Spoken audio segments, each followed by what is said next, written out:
every single day, they are so excited what they saw in the shop floor. Yoshino-san, just it's amazing. The boss comes down shop floor and they treat it so good.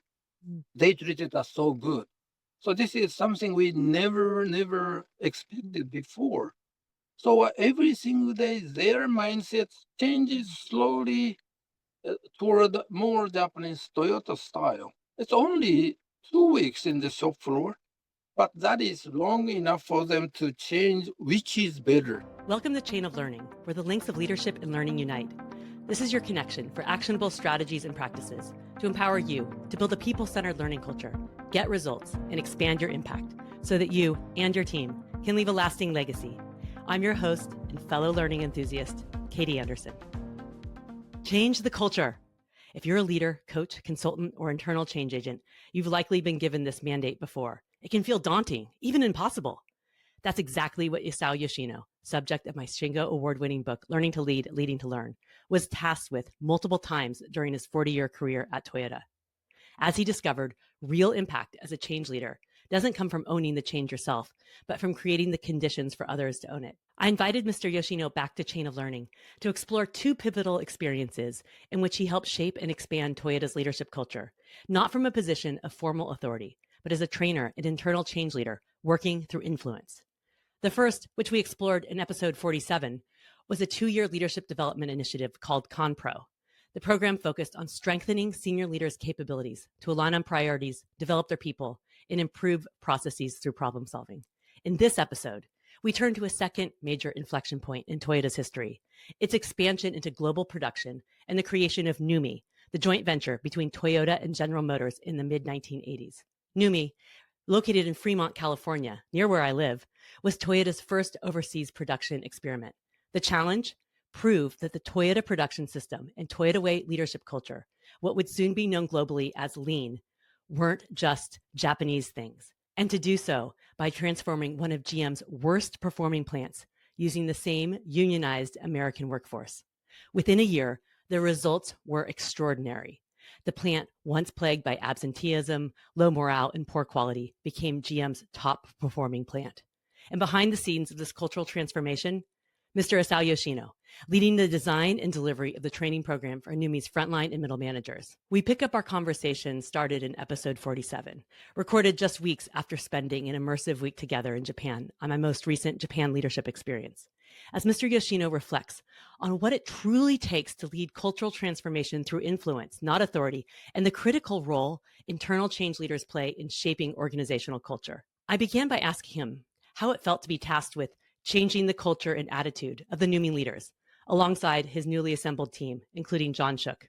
Let's dive back in. That was very interesting experience because I was lucky to be, well, not lucky, but it was very great experience. You know what? When I just first received all those new workers and those are group leaders, team leaders level, and what they are, they are treated so bad and within GM days because the bosses, look down on them. So the relation between boss and someone is a terrible relations. I was a manager in charge of this training program. I was so stunned. I was so worried about, okay, how can we train them?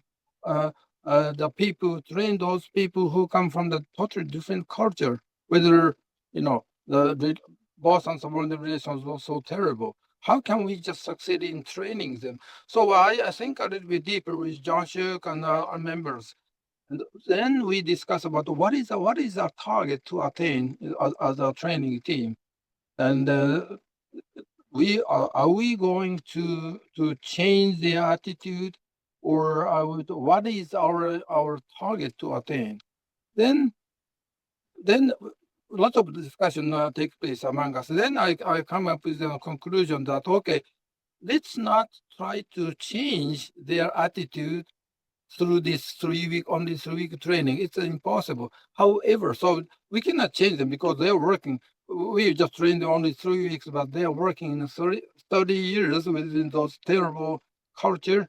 So we cannot change it. However, all we can do is that we can we can show them what we do at Toyota on the shop floor. What is the relation between both subordinates?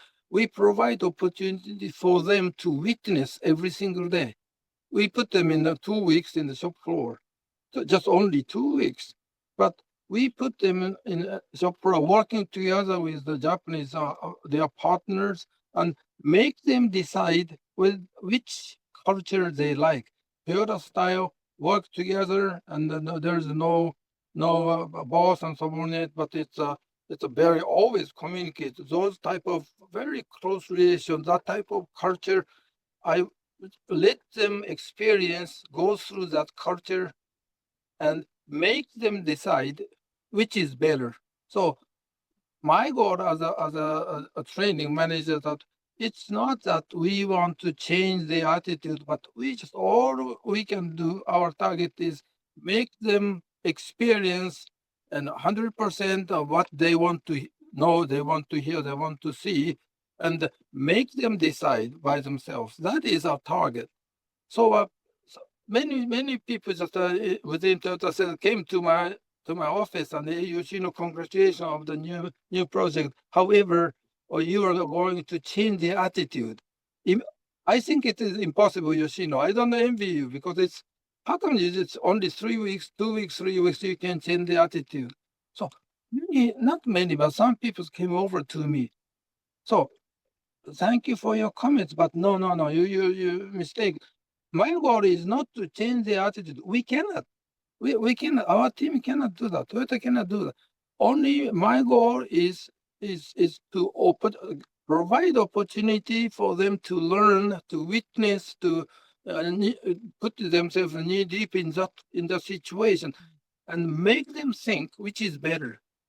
So then many of the people who came over to me, oh, that is your target. It's not changing the attitude. No, that is not directly, no. But we provide opportunity because they are human being, nice people. So they make decision, not us. So that was a really big argument with me, myself and other managers within Toyota. But I was right because we cannot change the attitude, but we provide what they witness. Can you believe it? Just only 2 weeks in shop floor, they witness everything day from 8 to 5, work together with Japanese counterpart. They see the managers came in, talk to them so freely and so openly. So they saw it. They saw it. Every night I just came back from work. Then we went to their dormitory and have dinner together and I listened to them. Then every single day, they are so excited what they saw in the shop floor. Just it's amazing. The boss comes down shop floor and they treat it so good. They treated us so good. So this is something we never expected before. So every single day, their mindset changes slowly toward more Japanese Toyota style. It's only 2 weeks in the shop floor, but that is long enough for them to change which is better. So, we did not force them to think about it. We just listened to them. And so just only 1 week on our orientation, another 2 weeks in shop floor, only 3 weeks staying in Japan. But they witnessed by themselves. It's so powerful. So by at the end of the entire 3 weeks, and then when they are ready to go back home, then I asked them, each of them, I said, what is the plan when you come back to Fremont, California? Then, well, I learned so many things. I want to learn the great things and just to learn by my own initiative. So I'd like to make this happen. So that each person, around 30 people, each person have their own target that day. Very positive. It's small item, a big item, does not matter. So they are so happy.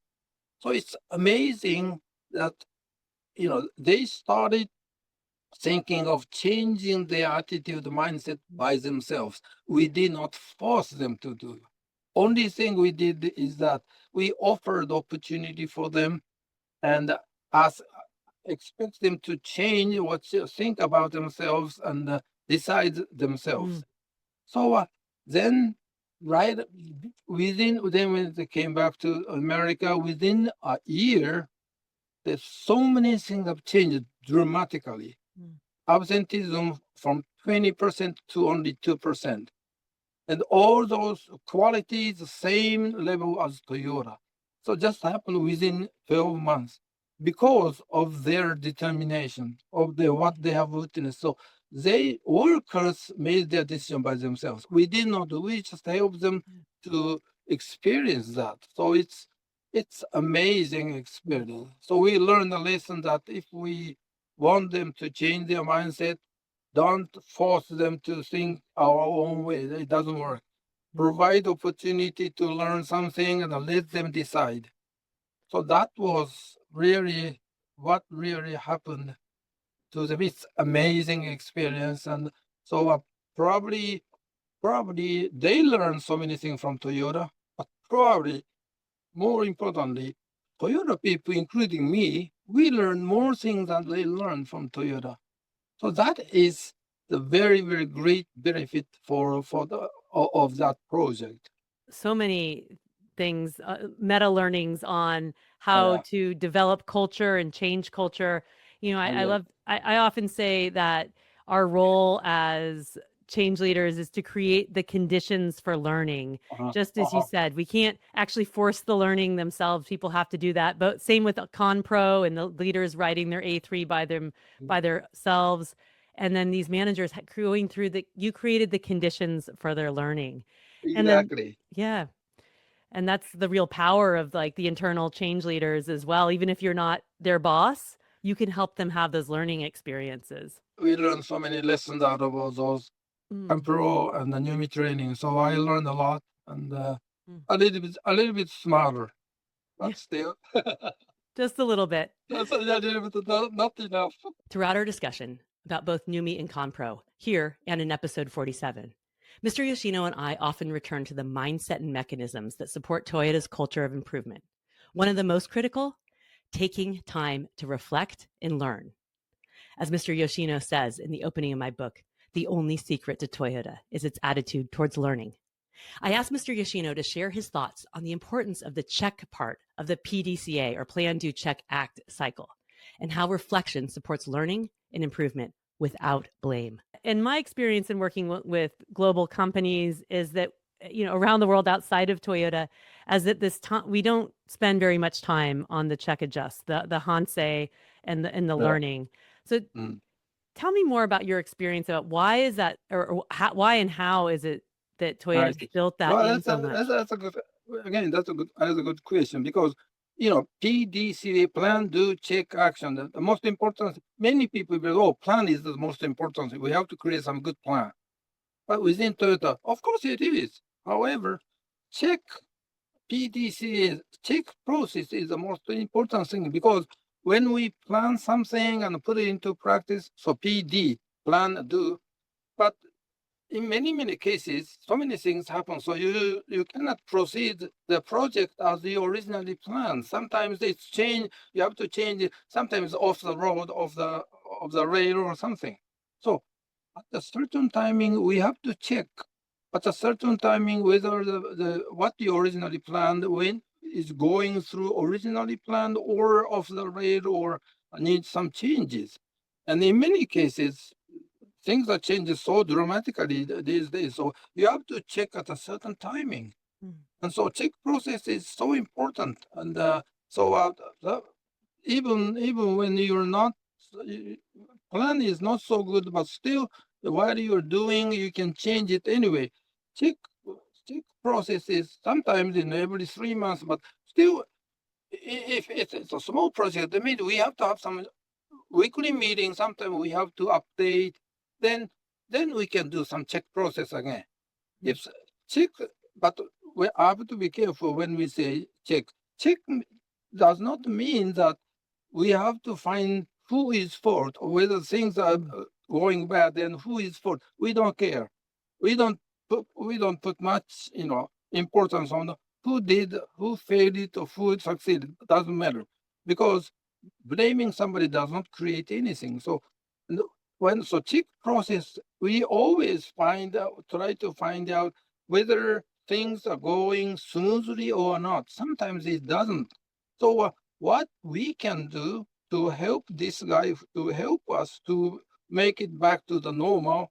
So check process is more positive activity, not to blame somebody, check or to blame, okay, you failed, you're too late or something. We don't do that. So we don't say anything about it because blaming somebody does not create anything. So check process is more positive meaning.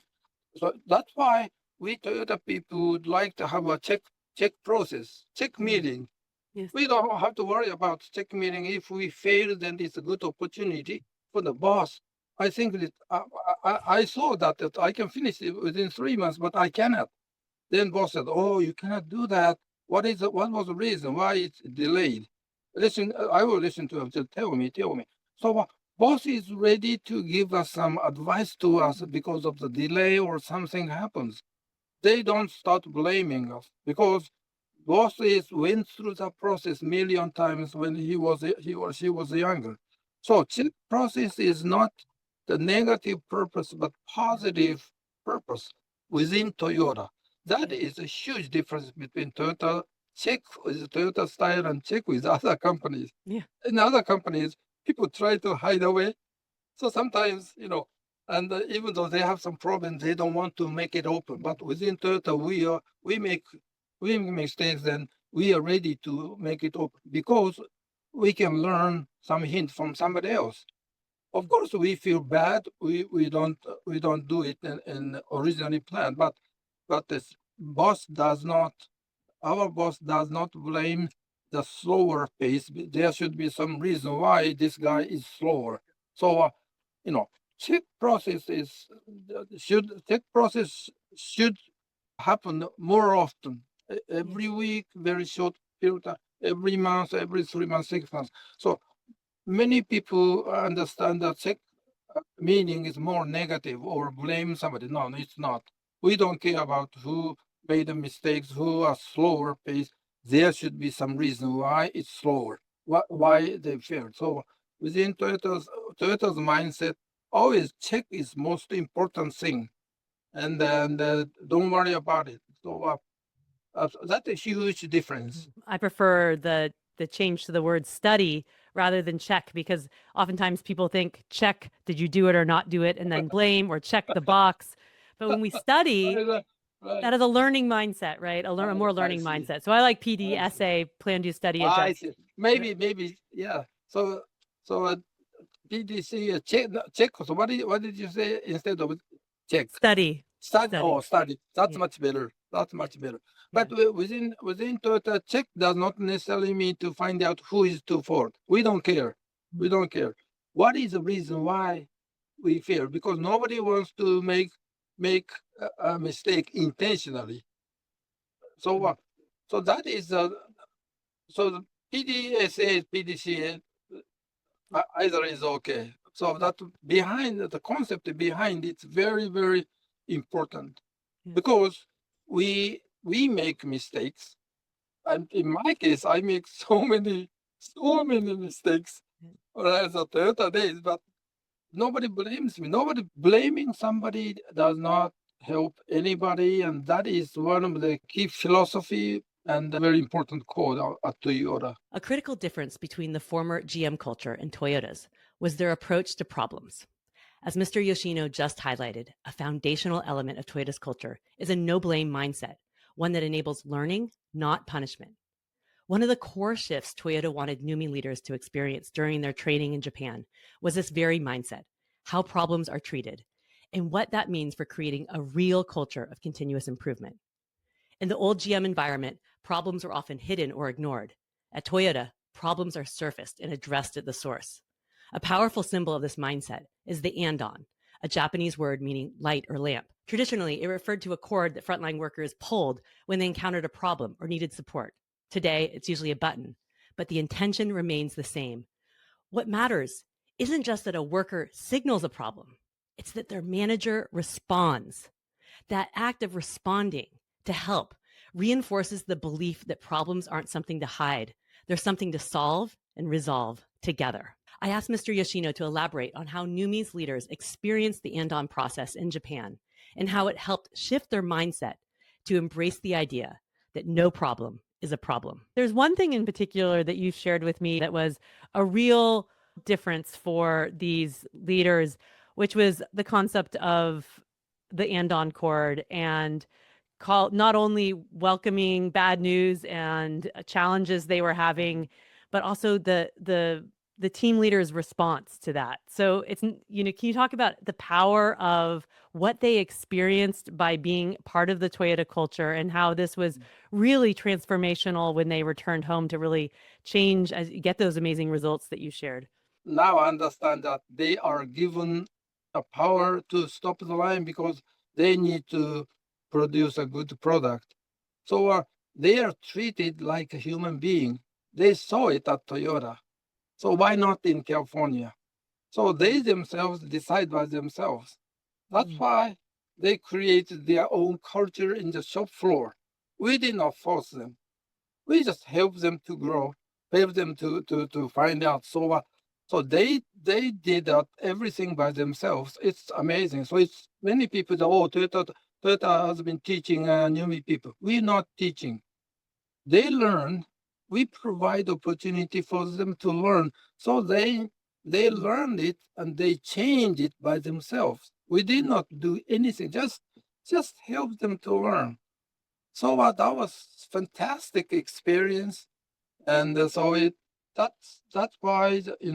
we are so proud of Toyota's working style because we don't force them to do something, but let them decide by themselves. And that is a kind of Toyota's policy always. Don't force them to do something. Provide opportunity to learn, then see what happens. Take some longer time than other companies, but doesn't matter. And I'm very, very, very, very proud of being part of Toyota because of the type of culture. So that type of attitude is created within Toyota. It'll never go away. How old you are because it's part of my lifestyle. The secret to Toyota, as you shared with me, is its attitude towards learning. It And is. and It at the is. tag, the subtitle of our book, Learning to Lead, Leading to Learn, is Lessons from Toyota leader Isao Yoshino on a lifetime of continuous learning. And you're still learning and sharing and growing this chain of I learning. And am, so and so I'm just doing what you wrote in the book. I'm so grateful. And can you believe it's 5 years since the book came 5 years. out? Oh my gosh. Oh my gosh. Yeah, Uh, it's really special. And you talked about how at the end of the NUMMI training program, with each cohort that came through, you were there to create the conditions for their learning, but they needed to identify what they were going to take home and implement and apply and practice. And that's the same mindset I have with, all of the learning and development experiences that I create, and especially the Japan leadership experience that you're such an integral part of, you know, at the last day, having all of the global participants reflect on what they've learned and what are they going to take back? What are they going to do differently? Because they have to be the ones that really take that forward mm, mm. to make the impact. At the very end of our 2-hour conversation, after we concluded our discussion on leading change through NUMMI and Compro, Mr. Yoshino and I reflected on his experience joining my most recent Japan leadership experience for the full week, our process of recording this podcast, and our collaboration and conversations that have spanned over a decade. Because I can learn something, you can learn something together. And also, I can learn something out of the question you ask. So that is the power of the question, and that just makes me feel so young, and that makes me keep going and working together with you. Well, thank you. I look forward to many more years of us learning I, together and working together. yeah, I hope so too. There's so much more to the NUMMI story than what we covered here, especially the intentional support and leadership Toyota provided to reinforce the training once the NUMMI leaders returned to California. You can read more of the behind-the-scenes stories and leadership insights about the NUMMI transformation and learning to lead, leading to learn, specifically in Case Study 2. I'll also include a link in the show notes to a NHK documentary about NUMMI, which Mr. Yoshino helped translate into English. along with other resources to continue your learning. What Mr. Yoshino realized in leading the NUMMI training program, as he did during ConPro, is that internal trainers and coaches can't own the change, yet they can create the conditions for learning so that leaders take ownership of their own growth and their organizational culture. They are the ones that create their culture. And that's really what NUMMI was all about. Well, the acronym officially stands for New United Motor Manufacturing, Inc. Mr. Yoshino often reflects on its deeper and more personal meaning. New me. NUMMI wasn't just an experience in teaching Toyota's methods overseas. It was about inspiring people to become a new me, the best version of themselves, with new tools, new mindsets, and a new approach to leadership. If you're in a role where you're asked to change the culture, whether as a lean coach, HR leader, consultant, or even a senior executive, remember that your greatest impact won't come from trying to make change happen for others. It will come from influencing and enabling others to lead the change themselves. As you reflect on this episode and the previous one on ConPro, episode 47, consider the conditions that enabled cultural transformation at Toyota. What inspired those shifts? What role did influence, support, and intentionality play? I also invite you to take your learning deeper by joining me and Mr. Yoshino in Japan for the next Japan Leadership Experience. It's much more than a trip. It's an immersive leadership development journey designed to expand your mindset and transform your approach to leading change and reconnecting with the heart of what continuous improvement and operational excellence is all about. Learn more and apply at kbjanderson.com/Japan trip. The link is also in the show notes. If you've enjoyed this episode, be sure to follow and subscribe to Chain of Learning on your favorite podcast player or YouTube, and share it with a colleague or friend who's on their own leadership journey and wanting to change the culture of their organization. Let's keep strengthening our global chain of learning together. Thanks for being a part of my chain of learning. I'll see you next time. Have a great day.